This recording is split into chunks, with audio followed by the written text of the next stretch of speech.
জামালপুরে শীতকালীন সবজি বাজারে উঠতে শুরু করেছে। সরবরাহ বাড়ায় কমেছে দামও।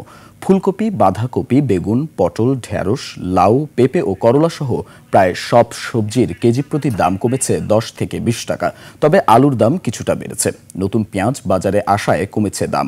প্রতি কেজি বিক্রি হচ্ছে 85 থেকে 90 টাকায়। কাঁচামরিচও সপ্তাহের ব্যবধানে 20 থেকে 30 টাকা কমে বিক্রি হচ্ছে 80 টাকায়। তবে আদা ও রসুনের দাম অপরিবর্তিত রয়েছে।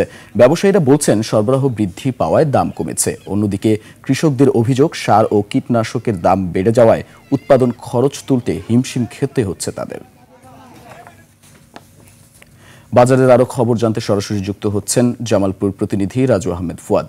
ফুয়াদ, আজকের বাজারে কি খবরাখবর জানতে পেরেছেন? নিত্য প্রয়োজনীয় পণ্যের দাম কেমন দেখছেন? জি, ধন্যবাদ। আমি এই মুহূর্তে দাঁড়িয়ে আছি জামালপুরের ফৌজদারি বাজারে।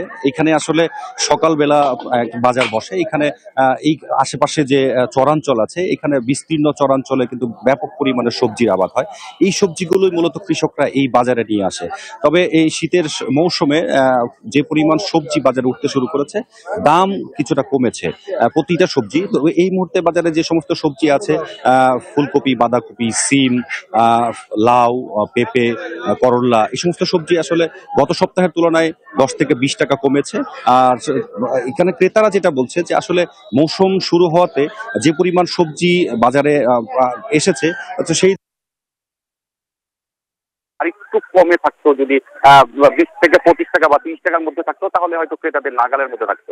আমি কৃষকদের সাথে কথা বলেছি। কৃষকরা যেটি আমাকে জানিয়েছে যে তারা বলছেন যে সার এবং কীটনাশকের যে পরিমাণ দাম বৃদ্ধি পেয়েছে, সেই তুলনায় উৎপাদিত পণ্যের দাম তুলতে তারা হিমশিম খাচ্ছেন। এর পাশাপাশি হচ্ছে যে তারা কৃষকরা আরেকটা অভিযোগ করছেন যে যে পরিমাণ সার কীটনাশক ব্যবহার করতে হচ্ছে, আসলে বাজারে যে সার কীটনাশক পাওয়া যাচ্ছে, এইগুলো দিয়ে আসলে খুব এর কার্যকারিতা নিয়েও তাদের প্রশ্ন রয়েছে যথেষ্ট পরিমাণ।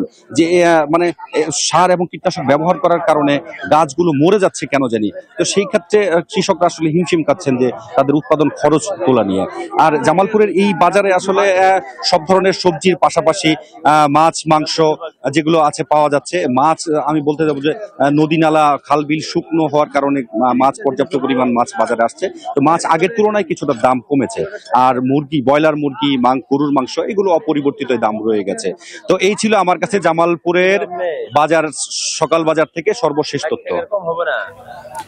ধন্যবাদ রাজু আপনাকে।